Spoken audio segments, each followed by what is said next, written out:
హైదరాబాద్లోని ముషీరాబాద్ వివేకానంద్ నగర్లో రెవెన్యూ అధికారులు కూల్చివేతలు చేపట్టారు.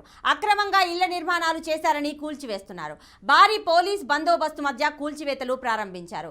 70 ఏళ్లుగా నివాసం ఉంటున్నామని అక్కడ స్థానికులు ఆందోళనకు దిగారు. స్థలం వివాదం కేసు హైకోర్టులో విచారణలో ఉండగానే తమ ఇళ్లను కూల్చివేస్తున్నారని అక్కడ నివాసం ఉంటున్న వారు ఆరోపించారు.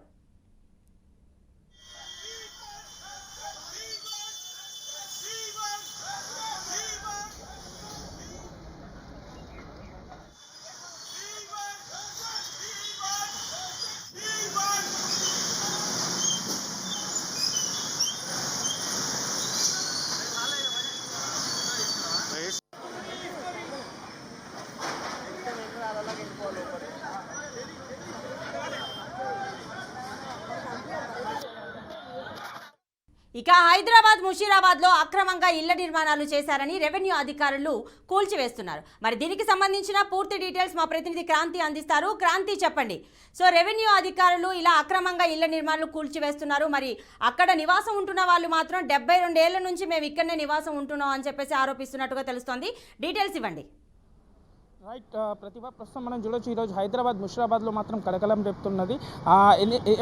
అక్కడ గాంధీ నగర్లోని మన కాలనీలో ఉంటున్న కొన్ని బస్తీవాసులు, అంటే గత కొన్ని 70 ఏళ్ల నుంచి కూడా నివసిస్తున్నాము మేము, హైకోర్టులో కూడా కేసు పెండింగ్లో ఉండగా కూడా, అంటే ఈరోజు సోమవారం ఉదయం మాత్రము ఇటు రెవెన్యూ అధికారులతో పాటు ఇటు జిహెచ్ఎంసీ అధికారులు కూడా మన సంఘటన స్థలం అంటే బస్తీలో చేరి అధికారులు అంటే భారీ ఎత్తున పోలీసుల సమీక్షంలో మాత్రం ఆడ ఇళ్ళని కూల్చివేస్తున్నారు. అక్కడ దాదాపుగా కొన్ని సంవత్సరాల నుంచి, అంటే దాదాపుగా 70 సంవత్సరాల నుంచి నివసిస్తున్న ఈ దళితులలో మాత్రం వాళ్ళు ఆగండి అనేసి కేసుని ఆల్రెడీ పెండింగ్లో ఉంది హైకోర్టులో కూడా, మీరు ఎలా కూర్చివేస్తారని చెప్పగా కూడా అధికారులు కావచ్చు, ఇటు పోలీసులు కావచ్చు, రెవెన్యూ అధికారులు మాత్రం ఆ కేసుని ఆగనియలే. ఇదే సంఘటన స్థలానికి చేరుకున్న ముషీరాబాద్ ఎమ్మెల్యే ముఠా గోపాల కూడా సంఘటన స్థలానికి చేరుకున్న పోలీసులు కూడా ఆ ముఠా గోపాలని కూడా అదుపులో తీసుకొని, అదే కార్పొరేటర్ సుప్రియ భర్త నవీన్ని కూడా ఆ పోలీసులు ఇప్పటికీ అరెస్ట్ చేశారు. అంటే ఇటు బీజేపీ నాయకులను మరి బీఆర్ఎస్ నాయకులను కూడా అదుపులో తీసుకున్నట్లు మాత్రం తెలుస్తుంది.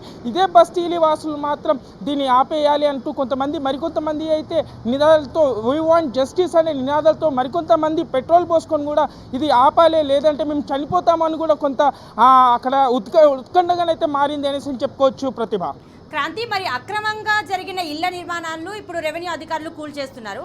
మరి అక్కడ స్థానికులకు ముందుగా నోటీసులు ఇవ్వడం అలాంటిది ఏం చేయలేదా?